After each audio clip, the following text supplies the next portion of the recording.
Sige, kwentuhan muna tayo. Nakita niyo na ba mga part? Sumagi na sa inyong isipan. Pero medyo matandang katanungan na to mga part. Medyo ano lang tayo, kumbaga balik lang tayo sa mga matatandang katanungan. Sumagi na ba sa inyong isipan kung ano yung alin ang nauna? Manok o yung itlog? Di ba yun ang kalimitan tinatanong, kung ano yung unang nilikha. Hanggang ngayon palaisipan pa din mga part. Pero alam nyo ba na dito sa Batangas ay dito yung sagot kung ano yung nauna, kung itlog o manok. Parang kalabo ko magpaliwanag. Ayun, basta kung alin yung nauna, sa itlog o sa manok. So dito lang nyo malalaman mga part sa Batangas kung alin ang nauna. So atin na yun mga part, ha. Huwag nyo yung pagsasabi.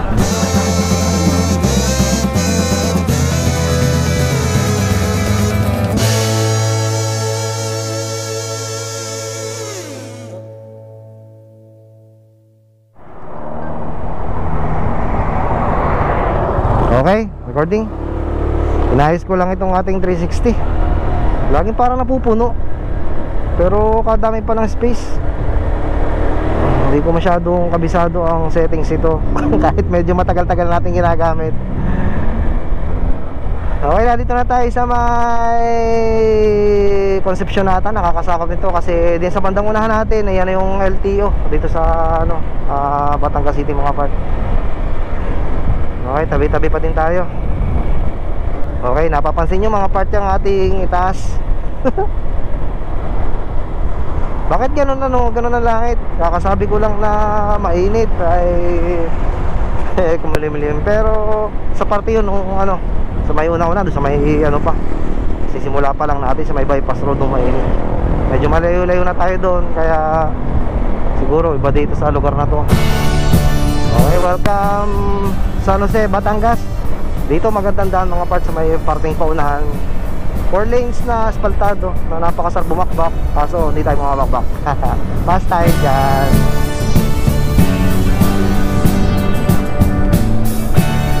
Yan o. Ooh, hindi lang makabakbak mga part. Di bali lang mabagal, basta safe tayo mga part. Sarap pagkaganto mga daan. Yun, ang bilis. Oh, Raider. Bilis talaga ng Raider Pero ewan ko lang kung gano'n ang aking motorsiklo, kung magmabilis din ako. Pero mabilis itong si Blossom, ha. Okay, may ano kaya motorcade.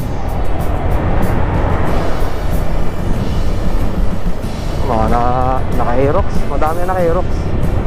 Motorcade ng hindi ko mabasa kung ano.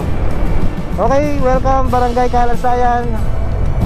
So road trip lang tayo mga part. So pasya lang tayo dito sa may San Jose. Ba to? Teka lang. Ano yun? Artista ba yun?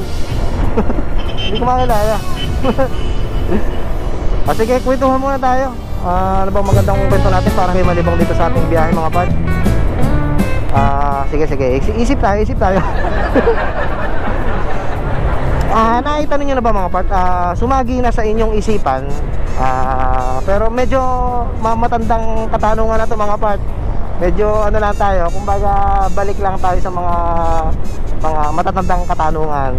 Sumagi na ba sa inyong isipan kung ano yung alin ang nauna, manok o yung itlog? Di ba yun ang kalimitan tinatanong, kung ano yung unang nilikha, kung manok ba o yung itlog? So talagang hanggang ngayon palaisipan pa din mga part. Pero alam nyo ba na dito sa Batangas ay dito yung sagot kung ano yung nauna, kung itlog o manok. Parang kalabo ko magpaliwanag. Ayun, basta kung alin yung nauna, sa itlog o sa manok. So dito lang nyo malalaman mga part sa Batangas kung alin ang nauna. So atin lang yun mga part ha. Huwag nyo may pagsasabi. So papakita ko sa inyo mga part. So maya na konti mga part ay makikita nyo. Papakita ko sa inyo ha. At dyan lang kayo. Makikita ninyo ang kasagutan o malalaman ninyo sa vlog natin ito, sa video natin ito, kung alin ang nauna. So bibigyan ko na kayo ng kaunting ano, kasi malapit-lapit na, makikita nyo na eh. Sa mga nakakalam, wag muna kayo maingay. So para ito sa mga hindi nakakalam pa mga part, dito sa amin sa Batangas mga part, ay malalaman nyo kung alin ang nauna sa manok o sa itlog. Depende kung saan kayo nanggaling mga part. So sisimulan natin mga part. Kapag sa Batangas City kayo nagmula, ay manok ang mauuna mga part. Paano ko nasabi? Galing tayo sa Batangas City mga part, sa likod natin ang way papuntang Batangas City. So itong unahan ay papuntang dito, San Jose na to. San Jose proper, Ibang Rosario, Kakanan, Lipa City sa unahan. O yan mga part, nasa likod natin ng Batangas City mga part, doon tayo nang galing. Kapag pupunta tayo dito sa San Jose mga part, kita nyo yan ang mauuna ay manok. Oh, diba? Yun ang pinapaliwanag ko kanina. Yun ang ibig kong sabihin kanina mga part, na depende kung saan kayo magmumula. So kapag galing kayo na Batangas City, ay syempre manok ang mauuna. Ayun, nadaanan na natin. Oh my goodness, 120 seconds. Napakatagal dito. Pwede ka mag-Mobile Legend muna. Napakatagal. Okay, dito tayo sa may crossing mga part. Itong kaliwa ay galing sa Natunuan. May daan dyan, galing Balete, Batangas City, meron din daan dyan mga part. So itong labas, tapos itong kakanan mga part ay papunta sa pinakabayan ng San Jose. At may daan papuntang Ibaan mga part. So itong diretsyo, papunta itong Lipa. So meron pa tayong 84 seconds. At napakaingay itong corner, habok. 6, 5, 4, 3, 2, 1. Okay, napakahaba na. Ang init pa naman. Grabe. So ito mga part, dadaanan natin kanina yung manok ha. Kita nyo naman yun. Nauna ang manok kapag nanggaling kayo sa Batangas City. So ito naman. Okay, babakbak tayo ng konti. Bakbak na 40 lang. Bilis na tayo ng konti. Excited na ako sabihin sa inyo. At excited na ako malaman nyo kung sino talaga ang nauna. Manok o ang itlog? Papunahin muna natin to. Medyo na siya, lamang na. Okay, depende na lang to sa nasa likodan kung magbibigay sila. Ayun, nagbigay ang truck. Hindi, dumiretso. Talangan.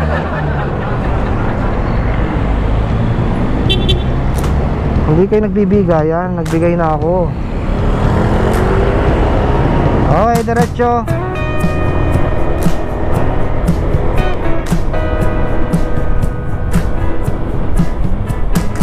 Para may nagpatak sa akin Itulog sa kalsada.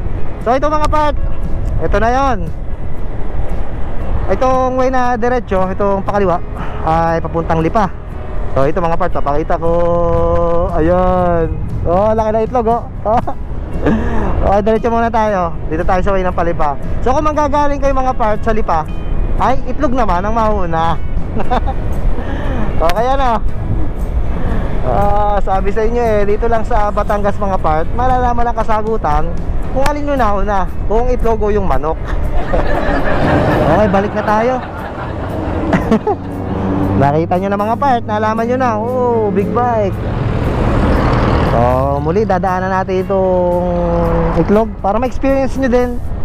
Diyan sa viewing yan ay makikita ninyo yung aking sinasabi na kapag galing tayong Lipa mga part, nasa likod natin Lipa ay mauna ang itlog kaysa manok. So kakaliwa tayo, pupunta tayo mga part sa pinakabayan itong San Jose. Dito tayo mag-explore. Ayan Oh, ang laki ng itlog oh. Sa pangunahin, hindi ko sure kung ito na yung pinaka ano nila, yung kumbaga kilala sila dahil sa manukan at saka ng itlogan mga part. So kumbaga dito sa pagkakalam ko lang mga part, makikita man na lang kung mali ang aking pinagsasabi dito. Kumbaga dito sa San Jose mga part, kumbaga angkatan ng mga itlog. So kumbaga dito yung madaming mga farm ng mga itlog na nabibili natin sa palengke. So kumbaga dito sila nanggagaling. Panggaganda no, pansin nyo ba? Wow. Tapos konti dumadaan dito sa paloob na to. Okay, explore lang tayo mga part. Alam ko madami dyan sa inyo na hindi pa nakakapunta dito sa San Jose. So ngayon ay yan, pasyal-pasyal tayo dito. Okay.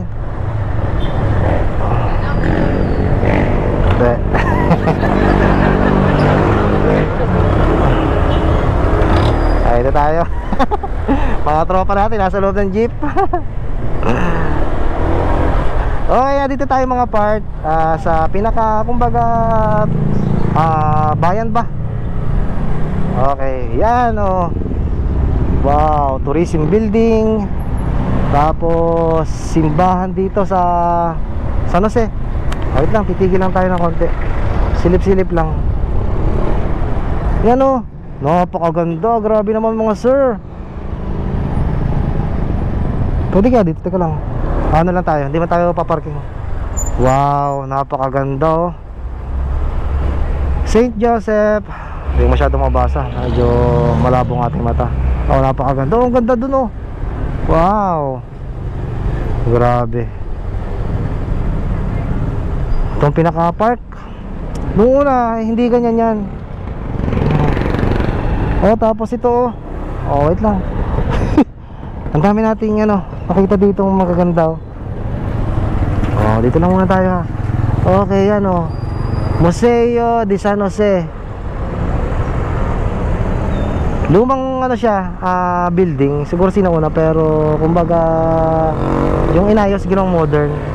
Pero nandun pa din yung kita nyo mga bintana. Kagaya na sa sinauna. Okay, liban tayo. Natatandaan ko una kong punta dito sa San Jose mga part ay yung kukuha kami ng ano, yung hindi ko na maalala kung ano yung kinuha namin. Yung ano requirements kapag ikakasal mga part. Nung ikakasal kami ni mami, kasi diyan kami nagpabuklat ng kanyang birth certificate. Hindi, ano ba ang tawag doon? Oh, ito mga part, teka lang. Oh, ito mga matatandang ano pa, tandang bahay. Yan oh. Dito din pala sa ano, San Jose, matatagpuan yung ano, mga luma pa ding bahay. Kagaya ng sa ano, sa Taal mga part. Okay, diretso lang. Ayun, basta may kinuha kami doon sa pinaka ano, simbahan, baptismal, parang ganun. Basta yung requirements kapag ikakasal. Okay, diretso tayo. Napakaganda na sana si mga part ano. Pero syempre, magandang Batangas City. Magaganda naman lahat ng mga bayan. Kanya-kanya kumbaga pagandahan, pero talagang kapag taga doon ka, talagang may natatanging ano, ganda. Wow. Ano mo to? Hindi mo basa. Tigil tayo. Bayan ng San Jose, Batangas, sentro ng pamahalaan San Jose, Batangas. Itong kanilang ano, kanilang kumbaga town hall. Laki oh. Ang ganda.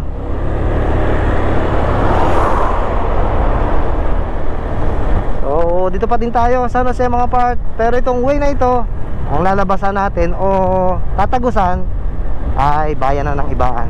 So diretso tayo. samahan nyo ako sa ating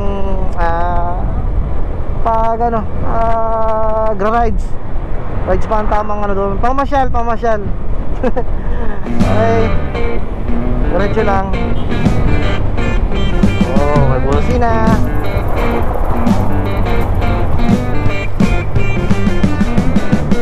Okay naman, wala namang special mga parts sa video natin ngayon, puro kalsada lang. Sana ay kahit ganito lang ay pagtsagan nyo muna mga parts. Hindi ako makapagpalipad ng drone. Tinatamad ako. Mas na-enjoy ko yung ano, yung magmotor. Pero tingnan natin mamaya, baka magamit natin. Whoop, yeah. Sarap talaga ng ano. Patuloy tayo para makapagmabagal tayo. Ang ganda ng ano, taniman ng mais. Tandaan natin, sayang hindi nyo nakita.